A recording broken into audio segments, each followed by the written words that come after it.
और आज बच्चे बच्चियां कैसी पोशाकें पहने हैं, कैसे आचरण कर रहे हैं। एक लड़के से ब्रेकअप, दूसरे से व्यवहार, फिर दूसरे से ब्रेकअप, फिर तीसरे से व्यवहार, और व्यवहार व्यभिचार में परिवर्तित हो रहा है। कैसे? बिस्मिल्लाहिर्रहमानिर्रहीम। अस्सलाम वालेकुम दोस्तों, आज हमारे मुआशरे और समाज में अगर किसी बिगाड़ की वजह से अगर कोई बात करता है तो उसको अड़े हाथ ले लिया जाता है। यानी मुआशरे और समाज की दुखती हुई रख पर अगर कोई हाथ रखता है तो उसको कभी समाज विरोधी बता दिया जाता है, कभी उसको महिला विरोधी बता दिया जाता है, कभी उसको पुरुष विरोधी बता दिया जाता है। और इस तरह के टाइटल न सिर्फ मीडिया, सोशल मीडिया, अखबार की सुर्खी बना दी जाती है और उस शख्स को मुकम्मल तौर पर यूं समझ लीजिए बदनाम करने की नाकाम सी कोशिश की जाती है। मुझे ये बात समझ में नहीं आ रही कि लड़के हों या लड़कियां हों, हमारे यहाँ समाज में रहने वाले हिंदुस्तानी जो समाज है हमारा, जो हमारा एक कल्चर है, इसको एक हयादार कल्चर समझा जाता है, इसको एक पर्दे वाला कल्चर समझा जाता है, इसको एक ऐसा कल्चर समझा जाता है कि इस कल्चर को बचाना इंतहाई जरूरी है। और ये सिर्फ इस वक्त जो धर्मगुरु किसी भी धर्म से ताल्लुक रखते हों, अगर इसके ताल्लुक से वो किसी सवाल के जवाब में अपनी टिप्पणी पेश करते हैं तो उनका मकसद कतई ये नहीं होता कि वो लड़कियों को बेइज्जत कर रहे हैं या लड़कों को बेइज्जत कर रहे हैं या मुआशरे और समाज को बेइज्जत और जलील कर रहे हैं। भाई, वो लोग जो इस मुआशरे और समाज में रह रहे हैं, जो लड़कियां इज्जत देती हैं, जो लड़के इज्जत देते हैं, आखिरकार वो उनकी तौहीन कैसे कर सकते हैं, उनको जलील कैसे कर सकते हैं? लेकिन क्या हकीकत पर बात नहीं की जाएगी? लेकिन आज जिन विचारों पर या जिन बातों पर बात की जाएगी उन मुद्दों को नहीं बात की जाएगी। आज बहुत सारे हमारे समाज और मुआशरे के और हिंदुस्तान सोसाइटी के ऐसे सुलगते हुए पेचीदा मसाइल हैं कि उन पर बात करना इंतहाई जरूरी है।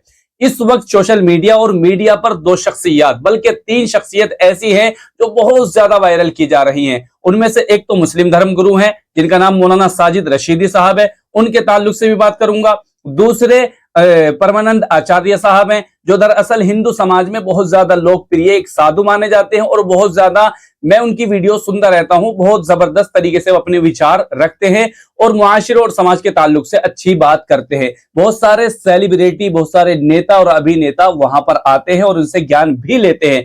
और इसी तरीके से अनिरुद्ध आचार्य एक और कथावाचक पंडित जी हैं, वो भी इस मौके पर उनकी वीडियोस भी और उनके फोटोज भी बहुत ज्यादा सोशल मीडिया पर वायरल हो रहे हैं।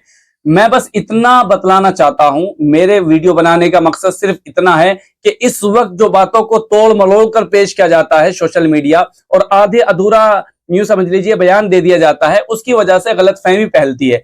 लेकिन हकीकत समझने वाले समझते हैं। जब मैंने उनकी वीडियो के नीचे कमेंट सेक्शन में देखा तो ना सिर्फ लड़के बल्कि हमारी बहनें भी बहुत सारी यानी लड़कियां भी इतनी थी कि जो बहुत ज्यादा कमेंट्स भर भर के कह रही थी। और साफ तौर पर लड़कियों ने इस बात का इकरार किया है कि परमानंद आचार्य जी साहब ने जो कुछ भी कहा है वो 100 के 100% ठीक है। और बाद हजरात ने तो यहां तक लिखा कि 1000% ठीक है।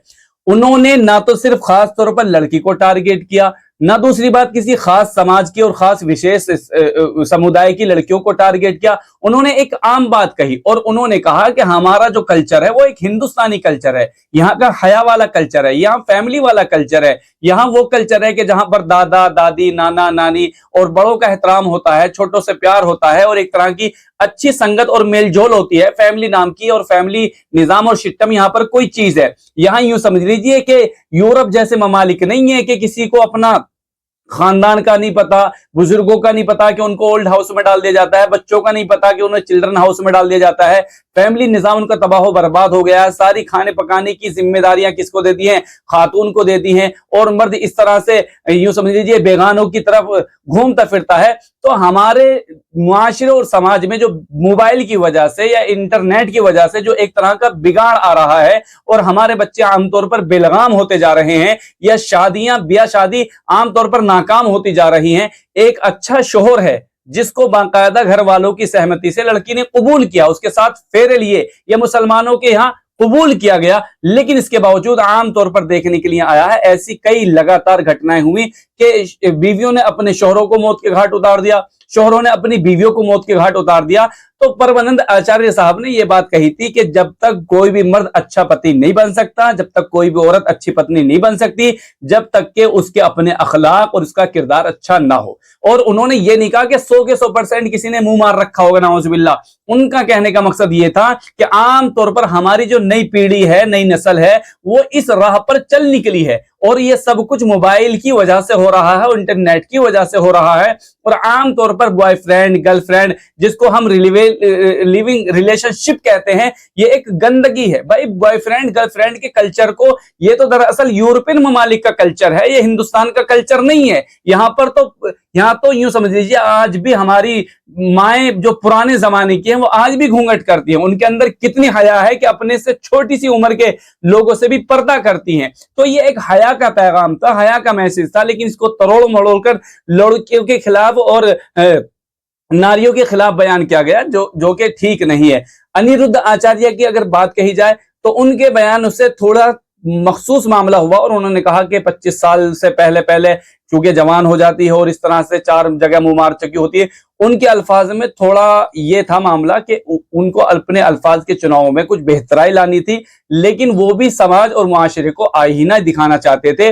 उनका भी मकसद किसी खास समुदाय को या खास लड़कियों को टारगेट करना नहीं था। लेकिन चूंकि जाहिर सी बात है, अगर किसी से सवाल किया जाता है, वो तो अपनी प्रतिक्रिया देता है, टिप्पणी देता है, उसमें अल्फाज भी उतार चढ़ाव हो जाते हैं। लेकिन उसके बावजूद भी उन लोगों ने माफी मांग ली है। अब आते हैं मुस्लिम समाज के जो धर्मगुरु हैं, मौलाना साजिद रशीदी साहब। पहली बात तो आप ये समझ लीजिए कि आम तौर पर अक्सर मुसलमान इनको मौलाना नहीं मानते। दूसरी बात, इनको धर्मगुरु नहीं मानते। तीसरी बात, इनको इस्लामी स्कॉलर नहीं मानते। चौथी बात, इनको मुसलमानों का या इस्लाम का नुमाइंदा नहीं मानते। ये बात आप अपने जहन में रखना। बल्कि इन पर आरोप यह है कि बीजेपी के प्रवक्ता हैं, या 5-7 हजार रुपए लेकर ये डिबेट में बैठते हैं और फिर मुसलमानों को या मजहब इस्लाम के ताल्लुक से जो बात रखते हैं वो 100% और 100% ठीक नहीं होती है। हाल ही में उन्होंने जो टिप्पणी दी है, असल में अनिरुद्ध आचार्य वाला मामला हो या प्रमोद आचार्य वाला मामला हो सकता है कि मुझे मुसलमान भाई थोड़ा गलत कहें, लेकिन उनका मामला थोड़ा सा अलग है। इसलिए कि उन्होंने खास किसी समुदाय को या किसी खास लेडी को या लड़की को टारगेट नहीं किया है, लेकिन मौलाना साजिद रशीदी साहब ने खास तौर पर किसी खास लेडी को, जो हमारे मुल्क की सांसद हैं, उनको बाकायदा टारगेट किया है।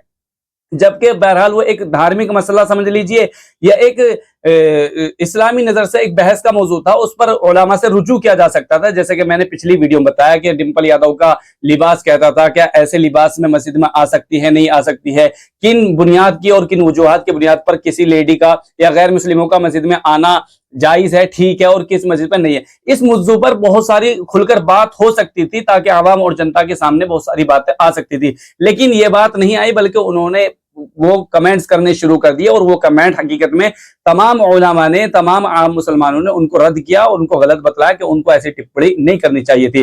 तो मौलाना साजिद रशीदी साहब का मामला जो था खास था, उन्होंने खास शख्स को या किसी खास लेडी को टारगेट किया था। लेकिन वहीं पर अनिरुद्ध आचार्य हो या प्रमोद आचार्य हो, आप मेरी बातों से शायद सहमत भी ना हो, लेकिन उन्होंने खास समुदाय को या किसी खास संगठन को या खास यूं समझ लीजिए लड़कियों को टारगेट नहीं किया, बल्कि उन्होंने मुआशरे और समाज को आईना दिखाने की कोशिश की है।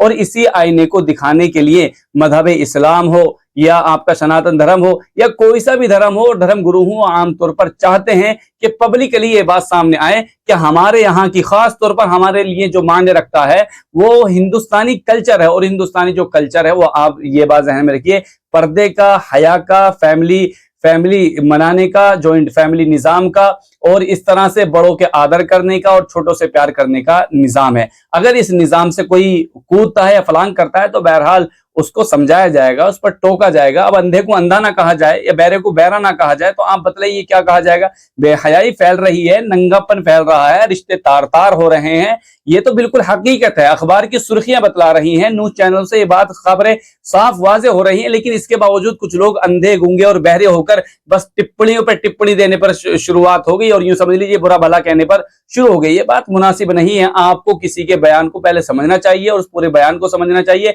और उसके बाद कोई अपनी प्रतिक्रिया और कमेंट देना चाहिए। बहरहाल अनिरुद्ध आचार्य साहब हो या प्रमोद आचार्य साहब हो, उन्होंने किसी हद तक मेरी नजर में बातों को ठीक कहा है, लेकिन इसके बावजूद उन्होंने, उनमें से एक शख्स ने जिनका नाम अनिरुद्ध आचार्य है, उन्होंने अपनी गलती का भी एतराफ किया है। तो बहरहाल मामला यह नहीं कि उन्होंने क्या कहा, मामला यह है कि हमारे मुआशरे और समाज में, हमारी सोसाइटी में जो गलतियां हैं, जो गलत हैं चीजें हैं, उनको अवॉइड करना चाहिए, उनको निकालना चाहिए, और जो ठीक उन्होंने हमें राह बतलाई है उस पर चलने की कोशिश करनी चाहिए। बहरहाल आप इस वीडियो को ज्यादा से ज्यादा शेयर करें ताकि लोगों को हकीकत तक पहुंचे। जज़ाकल्लाह। अस्सलाम वालेकुम।